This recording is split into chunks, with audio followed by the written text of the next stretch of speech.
ஐந்து கரத்தனை போற்றி, ஆணை முகத்தானை போற்றி, மூஷிக வாகனனை போற்றி, மூலப்பரம்பொருளை போற்றி, சித்தி புத்தி விநாயக பெருமானை போற்றி. குருவே சரணம். இணையத்தால் இணைய எங்களுக்கு வணக்கம். இது ஆவணி மாத ராசி பலன். ஆவணி மாதம் ரிஷப ராசிக்கு எப்படி இருக்க போகுதுன்னு பார்க்கலாம். ஆவணி மாதத்தை பொறுத்த வரைக்கும் வரக்கூடிய முக்கிய விசேஷ தினங்கள் அப்படின்னாக்கா, August 26 Krishna Jayanti, September 7 Vinayagar Chaturthi, September 15 Onam பண்டிகை. இதுதான் முக்கியமான விசேஷ தினங்கள் ஆவணி மாதத்தில் வரக்கூடியது. சரி, எப்படி இருக்க போகுது ரிஷப ராசிக்கு அப்படின்னாக்கா, ராசிநாதன் அப்படின்னு சொல்லக்கூடிய சுக்கிர பகவான் உங்களோட ராசிக்கு 4ஆம் வீடு அப்படின்னு சொல்லக்கூடிய கேந்திரஸ்தானத்தில் திக்பலம் பெற்று சஞ்சரிக்கிறார். இது மிக சிறப்பான ஒரு அமைப்பு.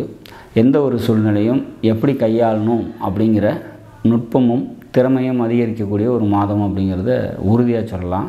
4ஆம் வீட்டின் அதிபதியான சூரிய பகவான் 4ஆம் வீட்டிலே ஆட்சி பெற்ற நிலையில் இருக்கார். பொருளாதாரம் நல்லாயிருக்கும், வாழ்க்கையில் சௌகரியங்கள் கூடும், அரசாங்க அனுகிரகம் இருக்கும், தாயால் நன்மைகள் ஏற்படுறதுக்கான வாய்ப்புகள் உண்டு. வீடு, இடம், சொத்து சம்மந்தப்பட்ட விஷயங்களில் ஏதாவது முயற்சிகள் இருக்குது அப்படின்னா அதெல்லாம் கைகூடி வரும் அப்படிங்கிற மாதிரியான ஒரு சுச்சுவேஷன். பூர்வீகம், குலதெய்வ வழிபாடு, இது சம்மந்தப்பட்ட ஏதாவது முயற்சி பண்ணுறீங்க அப்படின்னா அதெல்லாம் கொஞ்சம் தடையும் தாமதமும் ஏற்படும். பொருளாதாரத்தை பொறுத்த வரைக்கும் வரவுக்கு மீறின செலவுகள் இருக்கும்.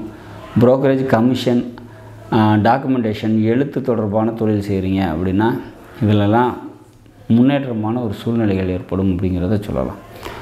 மொத்தத்தில் இந்த மாதத்தை பொறுத்த வரைக்கும் கடின உழைப்பும் முயற்சியும் தேவைப்படக்கூடிய ஒரு மாதமாக இருக்கும். எல்லா விஷயத்துலையுமே பார்த்திங்கனாக்கா எதையுமே சரின்னு ஒரு தடவையில் முடிக்க முடியாது, கொஞ்சம் போராடி முடிக்கக்கூடிய ஒரு சூழ்நிலைகள் தான் இருக்கும்.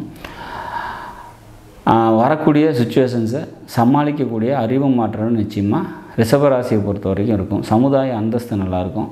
பொருளாதாரத்தை பொறுத்த வரைக்கும் கொஞ்சம் பின்னடைவு இருந்தாலும் அதை சமாளிக்கக்கூடிய விதத்தில் மற்றவங்களோட உதவினால் அதை சமாளிக்கக்கூடிய சக்தியும் மாற்றலும் பிறக்கும் அப்படிங்கிற மாதிரியான ஒரு மாதம் இந்த மாதம். மொத்தத்தில் இந்த மாதம் ஆவணி மாதம் ரிஷபராசிக்கு நல்லதொரு மாதமாக நிச்சயமாக இருக்கும் அப்படிங்கிறத நம்ம எதிர்பார்க்கலாம். விநாயகர் வழிபாடு கூடுதல் சிறப்பையும் நன்மையும் உங்களுக்கு தரும் அப்படிங்கிறத உறுதியாக சொல்ல முடியும். ஆகஸ்ட் மாதம் 17 18 சந்திராஷ்டம தினமாக வரதுனால அன்றைய தினம் முக்கிய முடிவுகள் எடுக்காதீங்க. வெளியூர் பயணங்களை தவிர்த்துருங்க. நாடும் நாட்டு மக்களும் நலமுடன் வாழ நவகிரகங்களை வேண்டி அமைகிறேன். நன்றி, வணக்கம்.